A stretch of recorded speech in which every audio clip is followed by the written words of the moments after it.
Hello. Have you ever wondered about your blow dryer and how to actually use it? Well, the blow dryer can cause a lot of problems, or it can be like the solution to everything.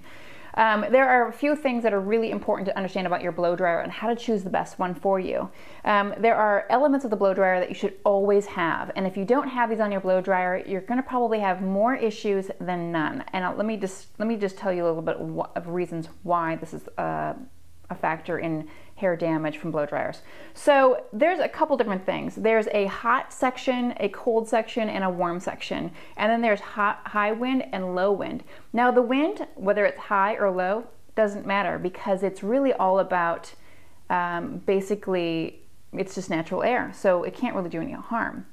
The key is to always use warm air only. Warm air is what basically helps to nurture and close down the cuticle. So think about like if you have your clothes outside, drying outside, because your hair is like the same type of fabric of like cotton. If you dry your clothes outside versus drying your clothes in the dryer, what's the difference?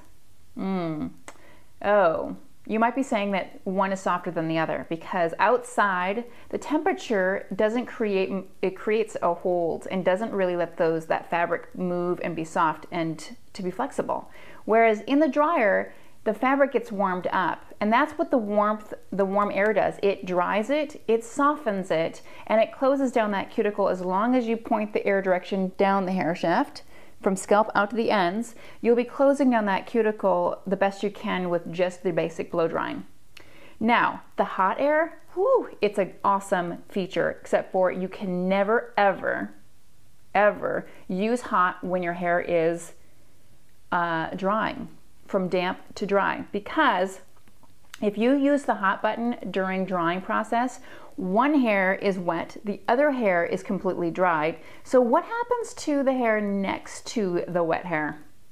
It gets over dried. Just as if you were drying your clothes in the dryer, it gets staticky, it gets flyaway. And not only that, but you are taking out all of that protection in your lipid barrier, and it makes your hair unhealthy. So short term, might feel like you're getting something out of it, but long term, not a good place. So dry your hair on high wind, low wind, it doesn't matter.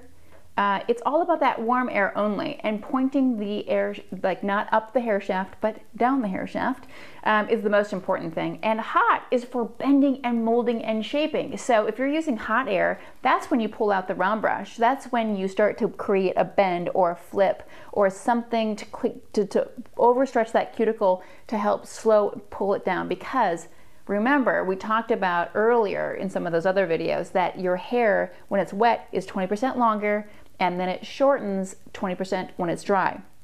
So that means that I can take my round brush and pull on it with my blow dryer in the heat to stretch it back to that 20%, just to the extra pull and softening. And then I use the cold button. Now that's where you get the awesome effect, because when you have something that's all nice and warm, the cold button stiffens it, which means that if it's cold, it's not going to cool down at room temperature. It means that I like where it's at, and it's going to stay all day long.